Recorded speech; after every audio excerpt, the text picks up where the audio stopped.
jeudi 26 décembre, bonsoir à tous. Voici les titres que nous allons développer.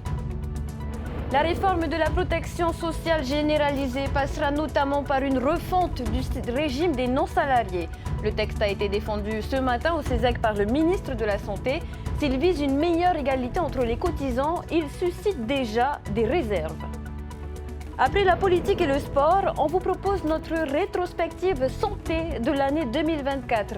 Une année marquée par un mal-être profond dans les hôpitaux polynésiens. En bord de route ou sur les étals des magasins, les fruits locaux sont arrivés en abondance cette année. Le choix est large et l'occasion est parfaite pour compenser les excès des fêtes.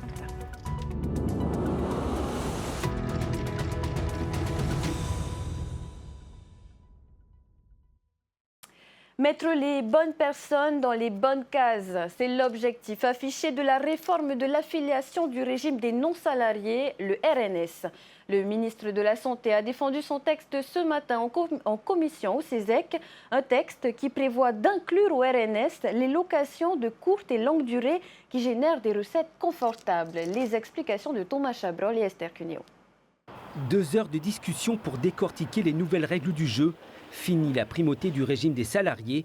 L'activité devient le critère prépondérant d'affiliation au régime des non-salariés, le RNS.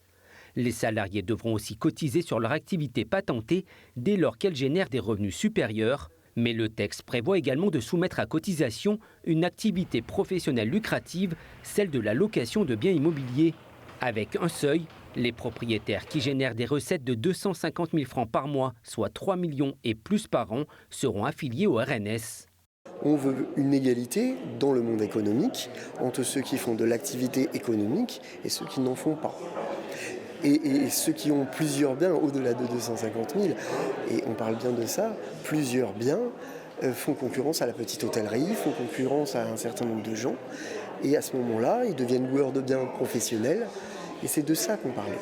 Et pour ne pas contrarier l'investissement des petits propriétaires, le texte prévoit de nombreuses déductions de l'assiette de cotisation, comme le remboursement de l'emprunt, de l'assurance ou les cotisations déjà versées au régime des salariés, de quoi en rassurer certains. Effectivement, on avait peur qu'à un moment donné, ça empêche l'investissement dans l'immobilier. Et on connaît la crise du logement en Polynésie.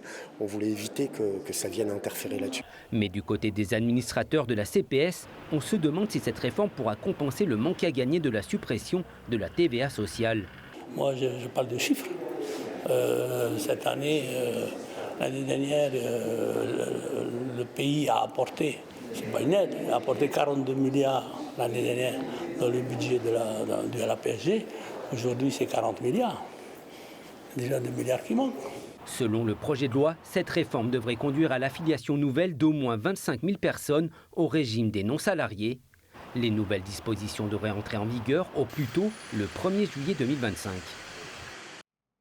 Un texte et des dispositions qui n'ont pas fini de faire réagir, et notamment chez le patronat.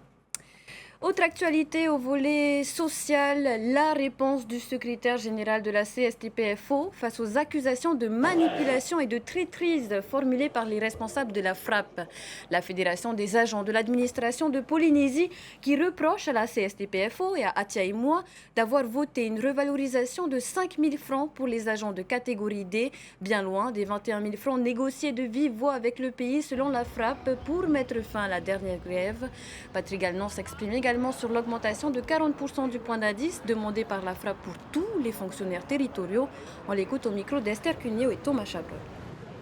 Je ne sais pas pourquoi ils m'accusent de complicité. Il faut que les syndicats puissent négocier avec le gouvernement et puis les employeurs. Hein. Nous, on est là pour défendre les salariés. Maintenant, la FRAP, je ne sais pas qui sont ces gens-là d'ailleurs. Ils se comparent à Mandela ou je ne sais pas qui. Ils doivent savoir qu'est-ce qu'ils demandent au pays. Et si le pays, par exemple, 40% d'augmentation pour les fonctionnaires, c'est insensé. Nous, on a fait des propositions de l'ordre de 6%, bien avant qu'ils fassent leur grève. Et puis nous avions demandé que pour les plus basses catégories, catégorie de 5, et les 5, ils aient 5 000 francs en plus par mois. Si le pays nous l'a accordé, ben, tant mieux. S'ils ont demandé 20 000 francs, ils ne l'ont pas eu, ben, qu'est-ce que vous voulez que je vous dise? Je ne peux rien, mais j'espère qu'ils vont l'avoir, comme ça va profiter à tous les salariés. Mais là, nous accusez-nous. 40%, c'est trop, 40%? Mais c'est insensé. Vous imaginez augmenter, ça représente 11 milliards pour le pays déjà, pour augmenter tous les fonctionnaires, mais c'est très bien s'ils réussissent ça. Et après, il faut que les privés suivent aussi, tant qu'à faire.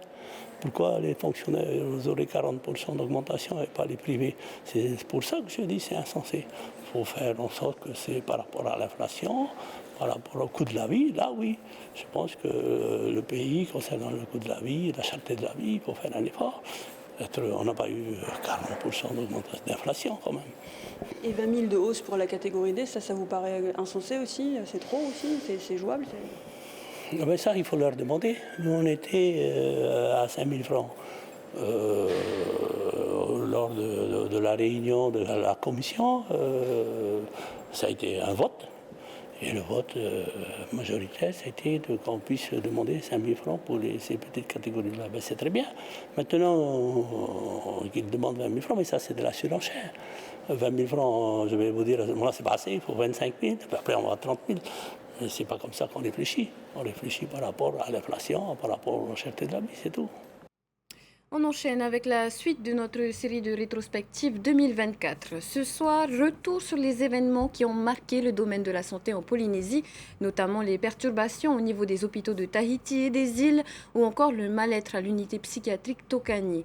Une année également marquée par un changement à la tête du CHPF. On voit cela avec Nicolas Pérez.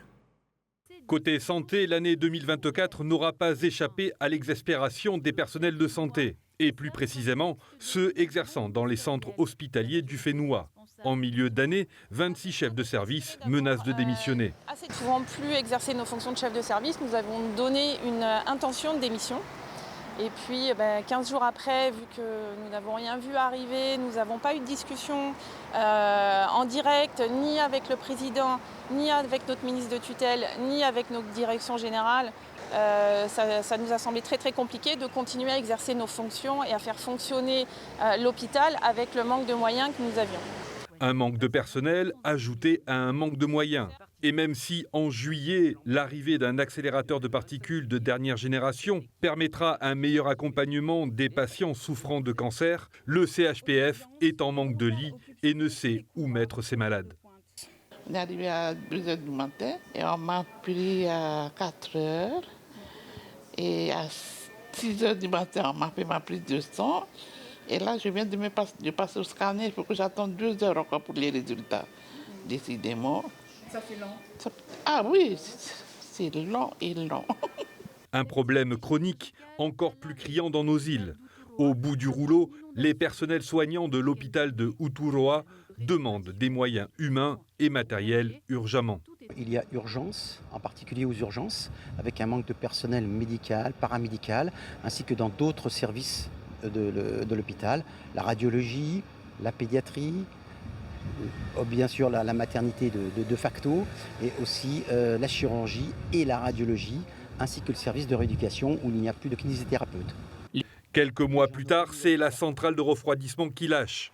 Une vétusté matérielle qui mettra à l'arrêt le service de chirurgie de l'hôpital de Uturoa. Côté avancé, l'Assemblée de Polynésie donne son feu vert à la légalisation du cannabis thérapeutique. Une avancée pour le traitement de certaines maladies graves. Une loi qui aura fait écho à une décision de justice exceptionnelle. Ari Matatini Veiraroa est relaxé. Il était poursuivi pour culture et usage illicite de cannabis qu'il utilisait en huile pour masser son fils, lourdement handicapé. Soulagé parce que c'est carrément un moment de stress. Je me préparais aussi à aller en bas, on va dire. Mais voilà, parce que pour moi, je suis prêt à tout pour mon fils. C'est mon raoult, on va dire. C'est mon médicament. Et je veux absolument qu'il ne fasse plus de crise. Et avec l'appui des docteurs et tout ça. Et voilà, c'est mon diamant, ça. Retour au CHPF en août avec les conditions d'accueil de l'unité psychiatrique Tokani. Elles sont jugées particulièrement indignes par 2 rapports du contrôleur général des lieux de privation de liberté datant de 2012 et 2021. Exaspéré, un psychiatre de cette unité scellera à la colle époxy les portes de ces cellules pour empêcher leur utilisation. Les conditions de vie à l'intérieur de ces cellules ne sont pas dignes d'un être humain. En maintenant ce genre de conditions, il va arriver un moment donné où il y aura un drame. Et après, que les gens soient d'accord ou pas, pour l'instant ça ne se passe pas, tant mieux. Tant mieux, j'ai jamais dit que je veux que ça arrive. Je dis juste qu'à force de tirer sur la corde, déjà, on va briser le personnel, qui est déjà assez épuisé comme ça, et 2, on crée les conditions idéales pour que le drame arrive. J'ai choisi de parler de manière anonyme pour protéger ma famille, et pour éviter de subir les pressions que nous subissons déjà par rapport à la situation. Enfin, et pour conclure cette année 2024, le CHPF accueille une nouvelle directrice, Annie Teripaia. Elle succède à Claude Panero. Pour 2025, la nouvelle directrice devra avancer sur les futurs développements du CHPF et ses futures programmations de travaux, tout en conciliant, bien évidemment, les besoins humains et matériels récurrents d'une structure hospitalière qui fêtera ses 23 ans. La santé passe aussi par ce qu'on met dans nos assiettes. Les périodes de fête s'accompagnent souvent d'excès. Pour reposer un peu son estomac, pourquoi ne pas se tourner vers des aliments plus digestes? Les fruits locaux, par exemple, qui sont en abondance cette année. On fait le plein de vitamines dans ce reportage de Laure Philibert et Mata Ihore. Il colore les bords de route dans la zone urbaine de Tahiti. Les stands de fruits sont garnis et proposent un choix varié. Hormis les agrumes qui se font rares, les pastèques, papayes, mangues et litchis bénéficient de bonnes conditions météo cette année. Tiare, qui tient un stand de fruits le long de la route de ceinture à Punaouia, a vu les clients affluer ce matin. Depuis ce matin, je n'ai pas arrêté. Surtout, la grande partie de mes clients sont sur les ananas, papayes et mangues. Et comme on a des variétés de mangues, les gens réclament plutôt des vitamines que continuer à manger gras. C'est mon neveu qui prépare des jus de fruits variés. Et il fait des Dragon Ball et la salade fruits. C'est la bonne saison, ils sont délicieux et après les fêtes, ça fait du bien de remanger des fruits. En ce moment, c'est la saison de l'opulence Matari, il y a des fruits partout, des mangues, des ananas, des bananes, des papayes, des fruits de la passion. Il y a tout ce qu'on veut. Voilà, une cure de vitamines, une cure de bonne bouffe. La famille de Tiare possède des plantations à Moorea et Taha.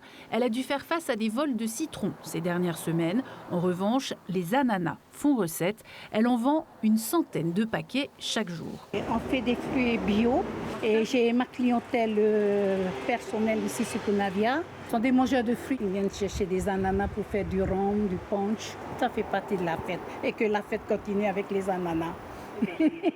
Selon la direction de la biosécurité, au moins 10 tonnes de litchis ont été exportées cette année, de quoi compenser les excès des fêtes, tout en soutenant les producteurs locaux. On continue de vous mettre l'eau à la bouche avec dans quelques instants sur vos écrans de nouvelles épreuves du meilleur pâtissier. Notre semaine ensemble s'achève ce soir. À partir de demain, c'est Rarahu Maha'a qui vous accompagnera pour vos journaux du week-end. Excellente fin de semaine à tous, à lundi. Retrouvez ce journal en replay sur notre site internet et notre application mobile TNTV.